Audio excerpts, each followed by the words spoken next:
Bom, é um prazer poder estar chegando até a sua casa através dessa mídia, desse canal, na Igreja Presbiteriana de Virgolândia. Nós estamos seguindo a nossa série O Discipulado de Jesus. No último encontro nosso aqui, nós falamos um pouquinho sobre os custos de seguir a Jesus. E hoje eu queria pensar um pouquinho no texto sobre a missão dos 70, texto esse que vamos estar expondo no próximo domingo. E eu queria fazer apenas dois destaques nesse texto, quando Jesus nos diz assim no versículo de número 2. E lhes fez a seguinte advertência: a seara é grande, mas os trabalhadores são poucos. Rogai, pois, ao Senhor da seara que mande trabalhadores para a sua seara. Jesus aqui nos ensina a orar por missões, a orar pelos missionários.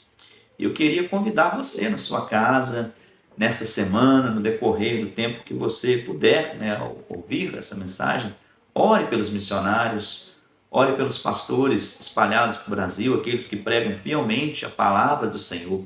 A Bíblia nos diz que grande é o campo que temos que ceifar, que colher esses frutos que o Senhor mesmo já preparou. Então, o nosso dever como igreja, não somente ir, mas também anunciar esse evangelho. Jesus também diz que a igreja, os discípulos, eles vão para o mundo, que é este campo, como cordeiros no meio de lobos. Há dificuldades, há adversidade nesse processo da evangelização, nesse processo de proclamação do reino. Por isso a igreja precisa de orar, para que Deus dê intrepidez, para que Deus dê poder aos seus pregadores do evangelho. E por fim, eu gostaria de deixar o finalzinho deste capítulo, onde antes de Jesus falar sobre as cidades que não receberam o seu evangelho, ele diz assim: digo, porém, naquele dia haverá menos rigor para Sodoma do que para aquela cidade.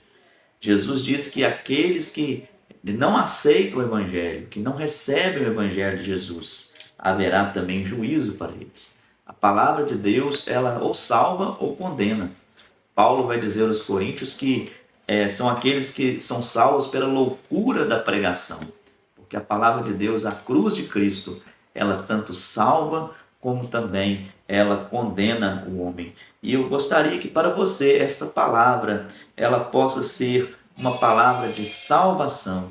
O texto vai nos dizer que aqueles missionários, aqueles 70 homens que foram de dois em dois ali nas casas, eles pregavam o evangelho da paz, anunciando a paz de Cristo, a paz do Senhor. O que é a paz do Senhor? É a reconciliação de Deus com os homens. Eu tenho uma péssima notícia para você: todos nós somos pecadores. Paulo diz que todo homem pecou, todos nós pecamos, e carecidos estamos da glória de Deus. Todos nós merecemos o inferno, todos nós merecemos a morte eterna. Mas há também uma boa nova para você no Evangelho de Jesus. Aqueles que aceitam o Evangelho da paz, aqueles que ouvem essa boa nova e se rendem a Jesus, a eles há o aspecto da reconciliação com Deus. Eles são reconciliados por meio de Cristo Jesus. Hoje você está ouvindo este Evangelho. Há um juízo a vir. O texto nos diz naquele dia se refere à volta de Jesus. Há um juízo, mas há uma mensagem de paz, há uma mensagem de esperança e de reconciliação para você. Por isso, hoje mesmo, entregue a sua vida a Jesus. Confesse Ele como o único e suficiente Salvador da sua vida. Que Deus lhe abençoe.